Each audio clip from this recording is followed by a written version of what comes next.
So here is what you will learn in this tutorial. I will quickly show you the topics which we are going to cover today. Right. So these are the topics which we are going to discuss today. We will discuss the literals, what is literals, type of literals, and we will cover numeric literals, string literals, boolean literals, special literals, and collection literals. We'll briefly talk about the boolean, special, and collection literals, but we are going to see the numeric literals and string literals in details, and we'll also look what are the escape characters and the formatting or the format function with the numbers and the string literals. Let's find out after this intro.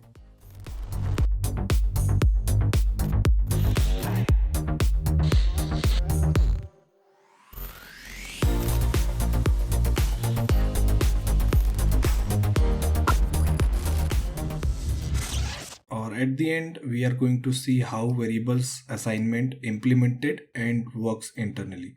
So this is my favorite part in this video. So I would encourage you to watch till the end so you don't miss this part, because I'm sure you will find something new in this video. Now let's get started. So what is literals? So literal is nothing but a raw data which we give to any variable or a constant. So Python literals can be defined as a data which we give to any variable. And there are various types of literals in Python. We'll see one by one. So we'll first talk about the numeric literals, right? So numeric literals is the numeric raw data which represents the digit, floating point numbers, and the complex numbers. So inside the numeric literals, there are three subtypes of literals. There is integer literals, float literals, and complex literals. So we'll see one by one.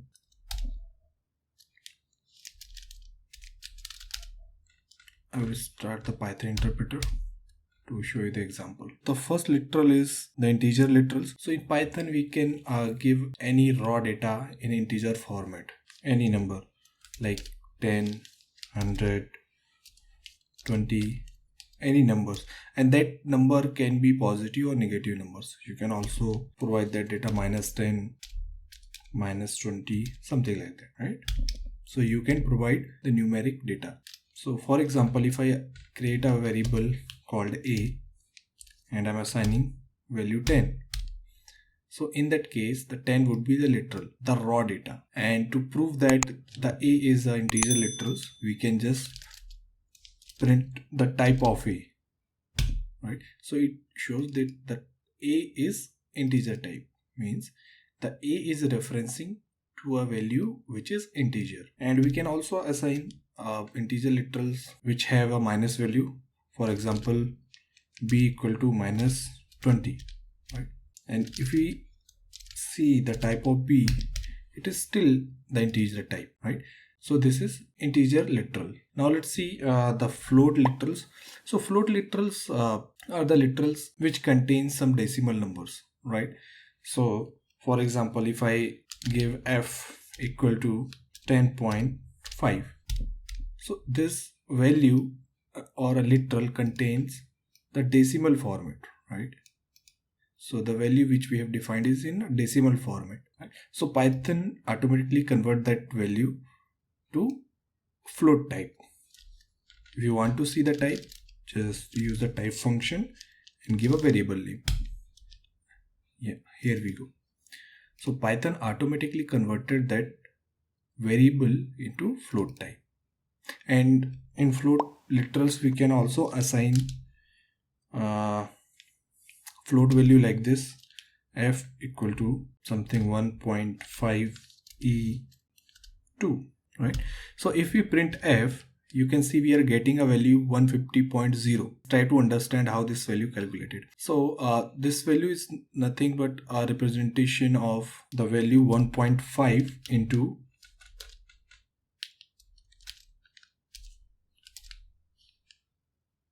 10 to power 2. So if you do this, you will get the same answer, right? So we can also represent a float literals. We can directly give a decimal format number, and we can also express this with exponential format. Now let's quickly see the complex literals. So Python supports the complex number. The complex literal is the combination of real and imaginary number, right? So let's take an example. So if I define a variable x equal to 10 plus 20j, right? So as soon as I define this expression, Python internally converts this expression into a complex number. So if you want to check, you can just print the type of that variable and you will see this particular expression which we have assigned to variable x is complex type. And if you want to print a complex type, the real number and the imaginary number separately, so you can do that like this. If you want to print a real number, so you can provide the variable name dot real, so it will print and give you the real value of this expression. So this part of the expression called a real value and this part of the expression called imaginary value. And if you want to print the imaginary value, you can print like this. So how Python understand the expression which we have provided? It's a complex type. As soon as Python interpreter encounters the j at the end of any expression, it converts that whole expression into complex number. Is it important to provide a j for a complex number? Yes. In Python, you have to provide this j in order to tell Python compiler we are expecting some complex number type and we are assigning complex number type to variable x. If you try to use some other number or some other character, so let me give you another example where we can see instead of j we provide something else. I am declaring a variable y equal to 10 plus the same example I am giving 20i. So instead of j I am providing I here. Let's see Python allow us to do this expression or not. No. Yeah, that is a rule you have to follow. If you want to define any complex number, you have to provide this expression and at the end you have to provide a j in order to tell Python compiler we are expecting some complex number type. So there is a one more thing which I missed in integer type literals. So you can also represent any integer literals in binary format, decimal format, octal format and hexadecimal format. Let's see an example. I'm defining a equal to 200. So we can also assign integer value in binary format. Here is some prerequisites which I am going to tell you. That prerequisites also helps you in our bonus lecture, right? So please pay attention here. So in Python we represent binary or the prefix of binary, octal and hexadecimal. They start with a 0. If that number is binary, the next character would be b for binary and your binary number, something like this. And if you want to represent the octal literals, you can use a 0, O and any octal number, right? And if you want to represent your literals in hexadecimal format, you have to provide 0x and your hexadecimal number, right? Like for example this, I am providing this number, right? So if I want to assign any number in integer format in Python, so I can also assign that number with the decimal format, or I can assign it with binary format, octal format or hexadecimal format, right? But make sure to remember these. So these are the prefix of binary: 0b, 0o for octal, 0x for hexadecimal. Now let me assign a value to some variables. So I have created a equal to 200. Now I'm creating b equal to, this time I will provide the value in binary format, right? So in binary format I will provide 0, b and 1010 for example, and creating a variable c equal to, and this time I will provide value in octal format. So I will provide 0o310, and another variable I'm creating d equal to, and this time I'm providing in hexadecimal format, so 0x12c, right? Let's print these variables and see what output we are getting. So if you print a, you will get 200 because we have assigned 200 to variable a.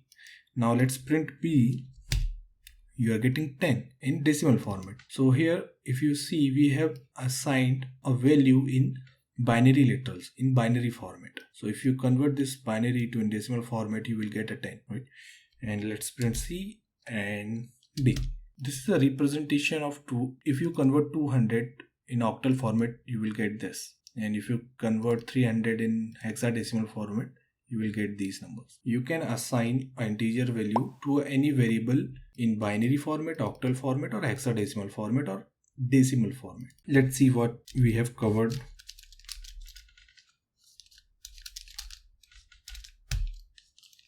So cat topics.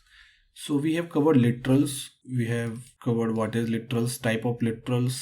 We have covered a numeric literals, integer, float, and complex. So a string literals is nothing but a sequence of characters surrounded by quotes, right? So in Python, we can define a string using single quote, double quote, or triple quote. Right? Let me give you an example. So in Python, if you want to create a string variable with some string literals, variable a equal to, so I have defined a variable a and provided some string literals called Python. And if I create a variable b, this time I will use a single quote to provide the string Python, right? So in Python, we can use a double quotes and single quotes to define string literals. And if you want to check the both string are same or not, you can use the id function, right? So in id function, what we'll do, we print out the memory address to check the both variables are referencing to the same objects or not. So if I print id of a and if we print id of b, we will see a and b both are referencing to the same objects in memory. And now there is another way you can define a string in Python using triple quotes. So we use triple quotes when we have a long tail of strings, like a paragraph or something like that. Let's see an example. So I'm creating a variable something message, and this time I will provide 3 quotes, and within these 3 quotes I'm putting my string message, something, this is my new video, right? If I press enter and come to next line, and here I am providing some other, this is another new, and this is another line.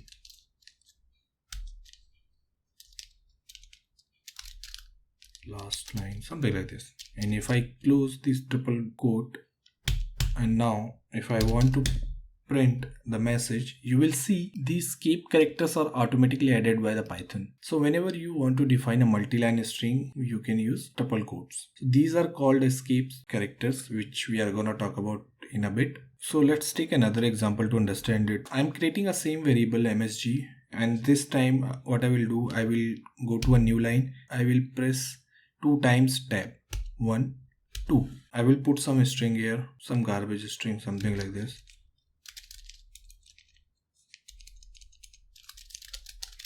Some string, and if I close these triple quotes and press enter, and I will, this time if I try to print the msg, now observe Python has inserted /n for the new line and 2 times /t for the tab. So these are the escape characters which Python automatically inserted. So now let's talk about the escape characters. So escape characters are used to escape the characters in Python, and those have some special meanings inside the Python. Escape characters like /n, /t. So let me give you an example. I'm printing a message. This is a new message, and I want this message to print in a new line. I'm giving the /n, the message will print in a new line. Let's see if you want to give some tabs inside your string, so you can do that. This is another example, something like this. And what you can do, you just provide 3 tabs and try to print. So here you can see, so you can find 3 tabs are applied to this particular example. So now let's see if you have a situation where you want to print a string with a single quote. Now let's see an example. If I'm giving a string print hello from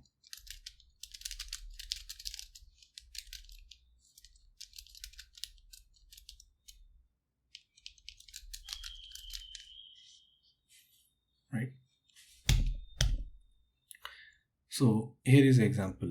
If you want to print any string like this, so there is a two ways you can do that. The first way is you can provide your string in double quotes, or if you want to print a string with a single quote, so what you can do, you can provide a single quote and put your message.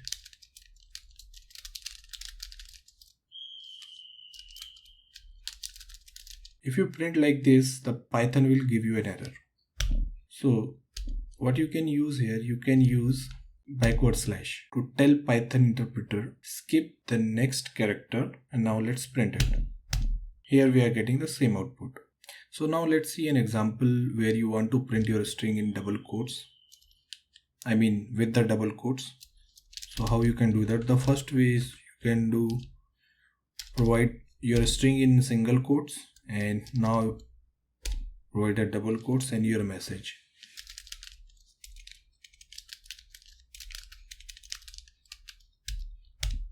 Right.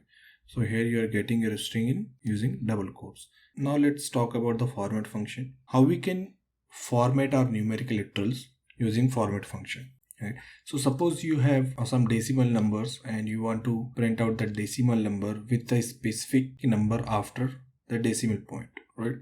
So let me give you an example.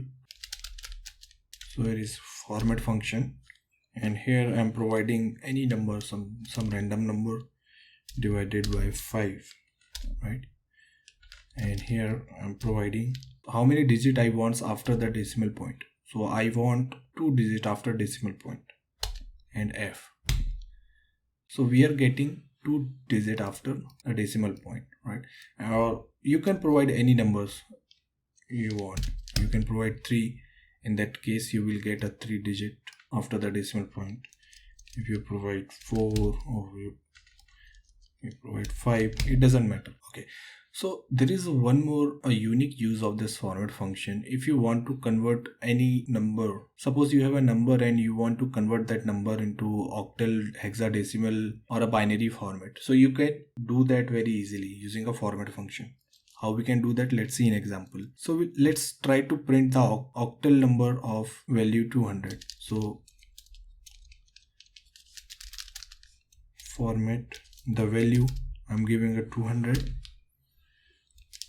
So we are providing a octal format 00310, right?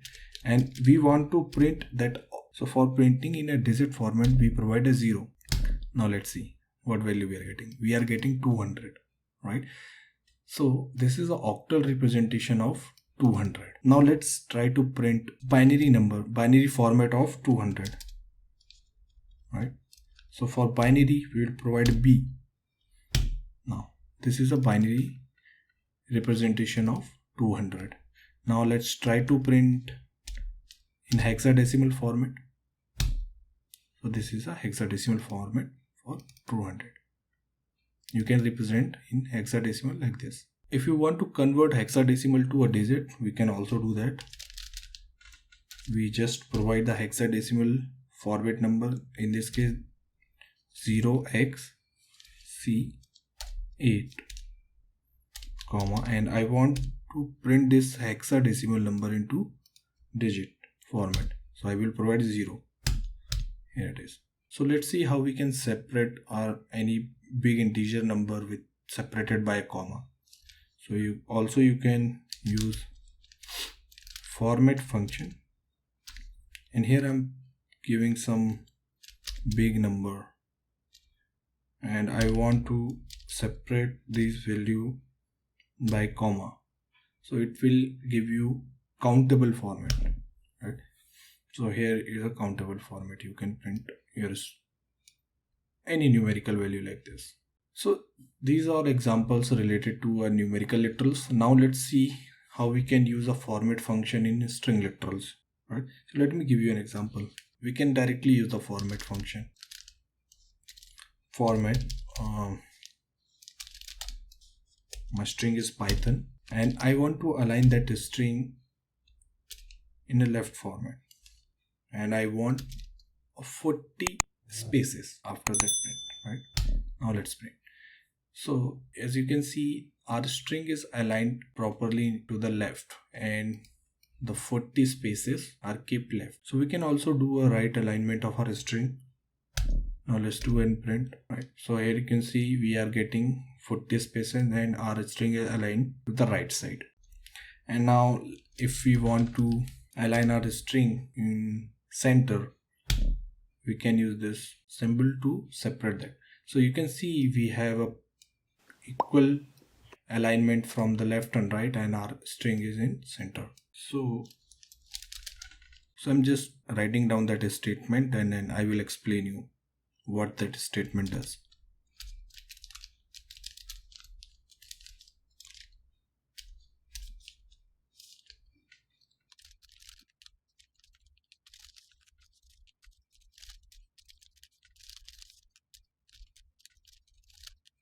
What we are doing here, we are providing a string and we are putting our message, but inside that string we are using a positional arguments, right?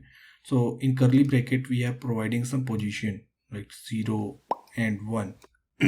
So what we are trying to do, we are trying to map these positional argument with that format arguments which we are providing. The coding body will be get replaced by this positional argument, and the next positional argument will be get replaced by the second option which we are providing inside the format function, right? So if we try to print this, here is another example when we use a keyword argument with our format function, right?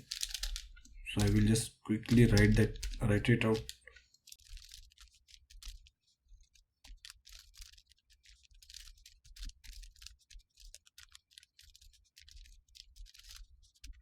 We need to provide the keyword arguments, right? So what is keyword arguments? These two options are keyword, right? So we can use these name inside our print function like topic and name.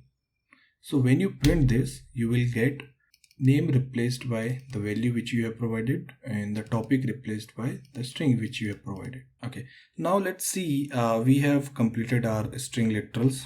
Now let's see the boolean literals. So I'm going to talk about boolean special and the collection literals. Now let's see the boolean literals. So let me give you an example. So if I defined a variable is true equal to true and is false equal to false, right? So if you try to print a type of variable is true, you will see it's converted into boolean type. So the boolean true and the false are implemented internally like 1 and 0, right? So in Python, true means 1 and false means 0. So if I want to print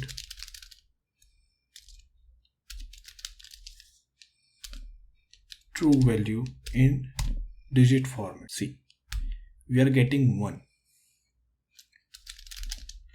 If we print false in digit format, we are getting 0, right? So this is an internal implementation of true and false in Python. Let me give you another example. If I do 0 plus true, oops, sorry, my bad. So I cannot do this. I cannot do like that. So let me create a variable a and I will do 0 plus true here, and I will create a variable b and I will do 0 plus false here. Now let's try to print a and b. So in a we are getting 1 and in b we are getting 0. We have added 0 plus true, means we have already seen true means 1. If we add 0 plus 1, it becomes 1. And if we add 0 plus 0, it becomes 0. And now let's see the special literals. So special literals, so there is a keyword called a none in Python. That is actually none. that doesn't mean anything. In Python, none, it simply means it's nothing. It has no behaviors. If you provide any variable with none and you just try to get a type of that variable, you will get a none type. So if you are already aware of other programming languages, you have already heard that the null keyword, right? So that is the same as a none in Python. Now let's see and briefly talk about the collection literals. So in Python, how we can declare a list. So there are a couple of ways, but in this video, I'm just going to show you the simplest way to give you a brief introduction about the literals, collection literals. So we can create a variable lst and we can use a square bracket to create a list, right? So here I've created a list with these value 1, 2, 3, 4, 5. If you want to print, type of that variable, you can see it's a list type, right?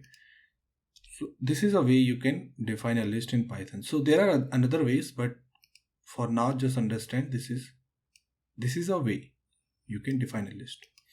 And now let's see how we can define tuples in Python.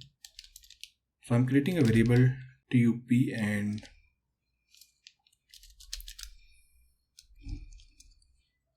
giving some values. Now let's try to print the type of which type of data is. So that is tuple type, right? So this is a way you can create tuples in Python. And how you can create a dictionary. So dictionary you can create using the curly brackets, and you have to provide a key and values. Key and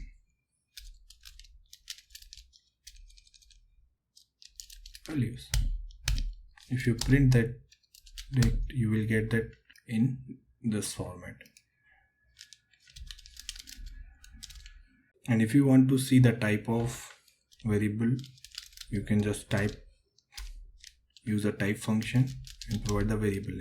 It will dict type, right? So now let's see how we can declare a set in Python.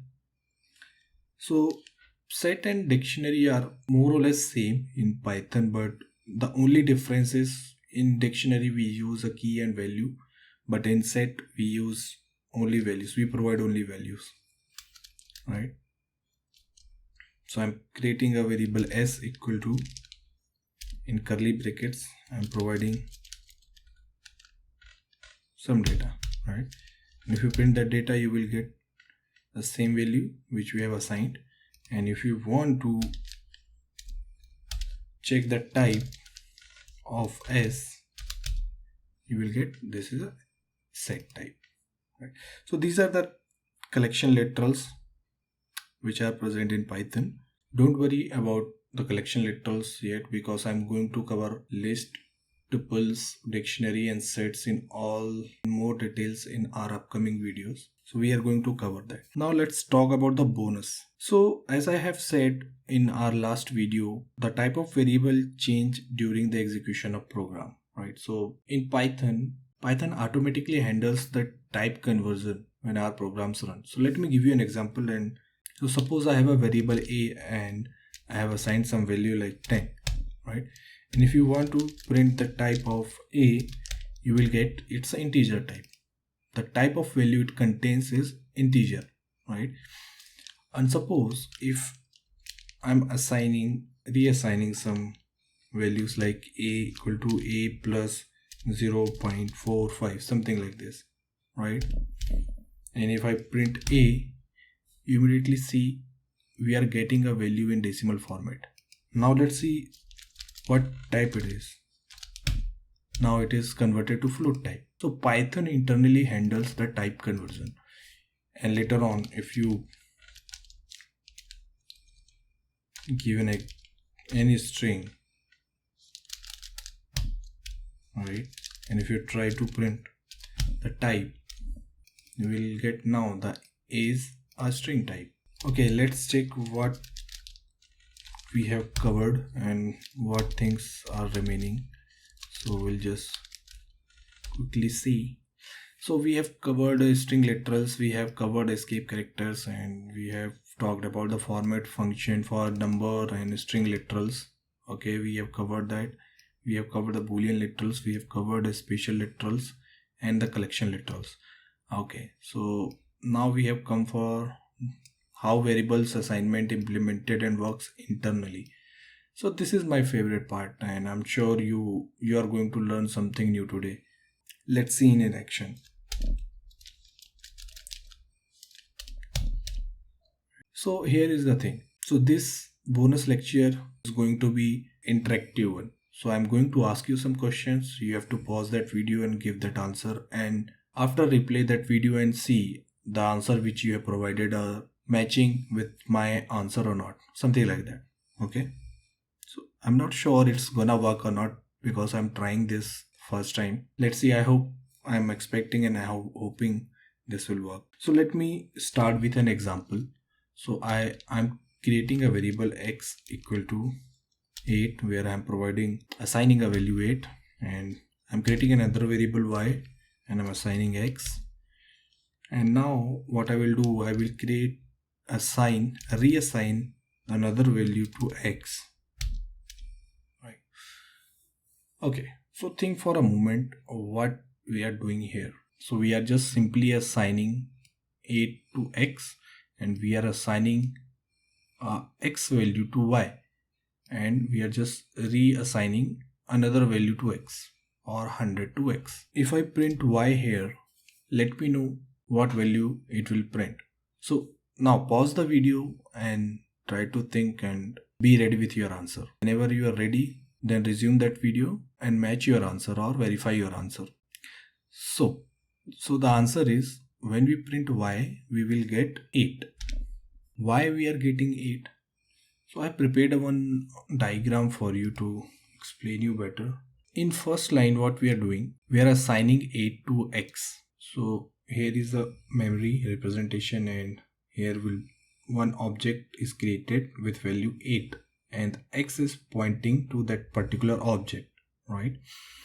And here we are assigning x to y, right? So there will be another variable, and what it will do, it will also point to a 8.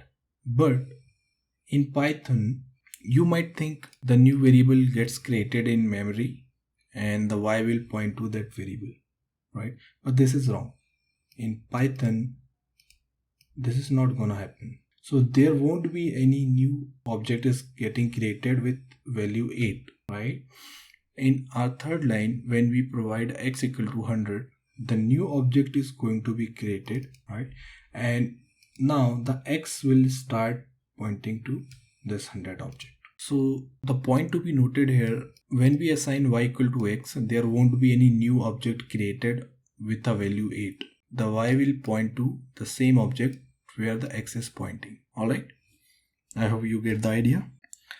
Now let me show you one thing related to a string, right? So if I'm creating a variable a equals to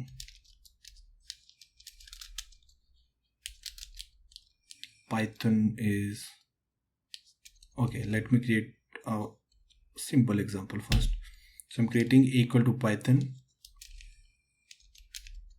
b equals to Python, right? So what do you think? These are the two different objects or a same objects created in memory? Now let's pause the video and try to answer it. Okay, so in memory, the only one object will be created, right? If you want to verify that, you can verify using id function. We have already seen that function. If you print a and if I print id b, we will get the same memory address, right? So both a and b are pointing to the same memory address or same object. Okay, and there is another way you can check. You can check a is b, means a and b are both pointing to the same object. If we get true, it means true, means both are pointing to the same object. right? Okay, so let me give you another example. X equals to Python is cool or awesome, and I'm giving Y equals to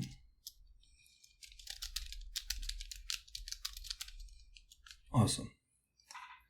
Now if I do X is Y, now let me know what you think. What value we are going to get, true or false? Now pause the video and try to answer it. Okay, so we will get false. Oh, why?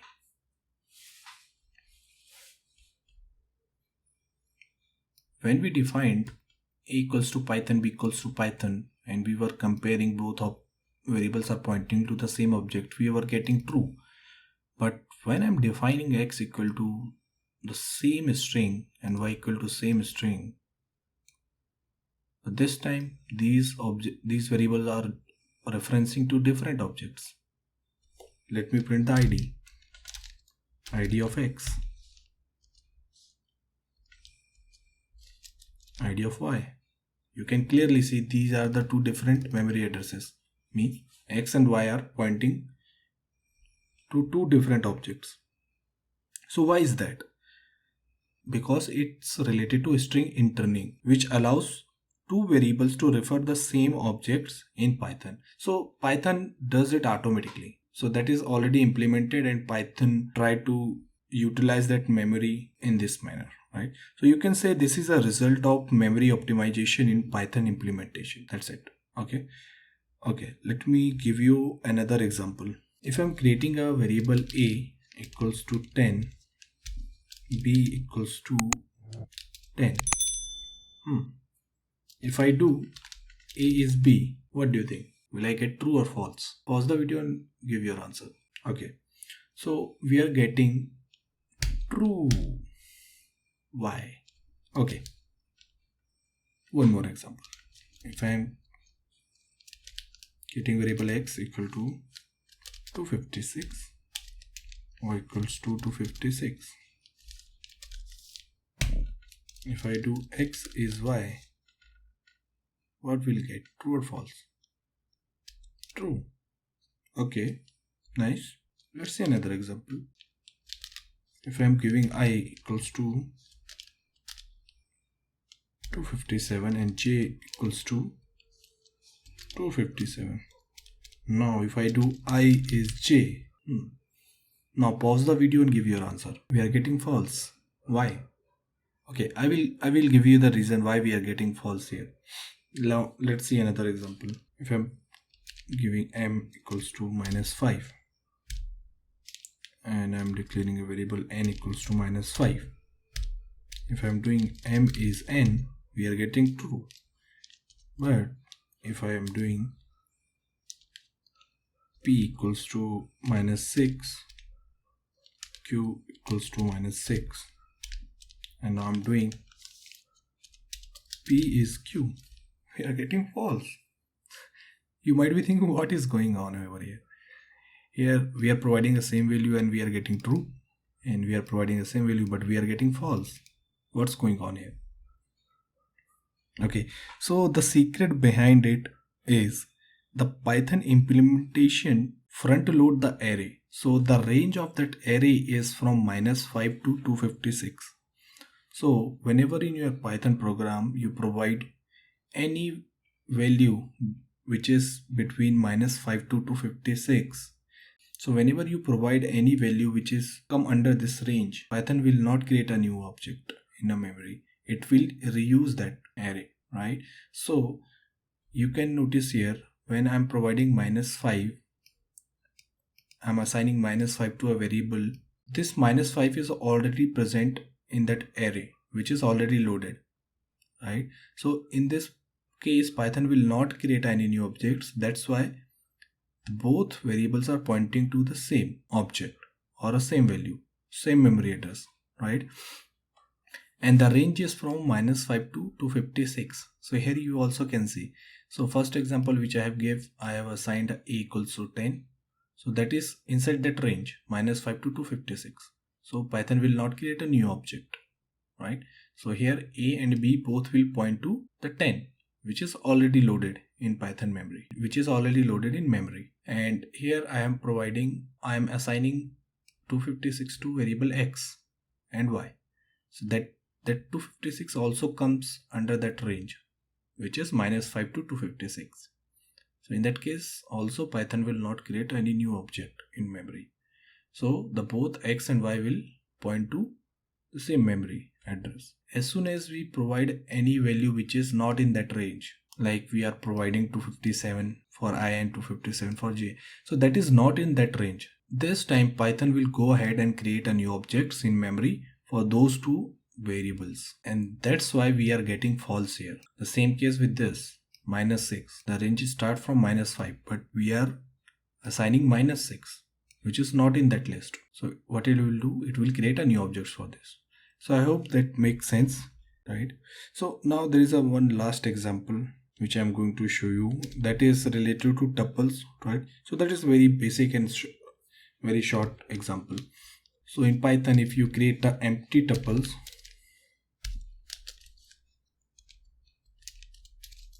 right, and if you try to see both variable are pointing to the same tuple or not. Oops. Oh, that is not T2, that is T1. Sorry. True. So T and T1 both are pointing to the same tuple. But if I do T equals to, if I give any value to T, and let me give you the same value for the T1, right? So here what I did, I have just created empty tuple, and now I am creating a tuple with some values, even though I'm giving the same values, right? If I try T is T1, we are getting false here. With empty tuples we are getting true. Both the variables are pointing or referencing to the same object, but now they are referencing two different objects. So in Python, when you create a tuples with some values, so Python will create a new objects every time, right? So these were the things which I thought would be essential for you if you are starting with a Python, right? So these are the some internals implementation and how that variable assignment works in Python. I hope you liked it. So that's it from this video. I will see you in the next one. Bye bye. Thanks.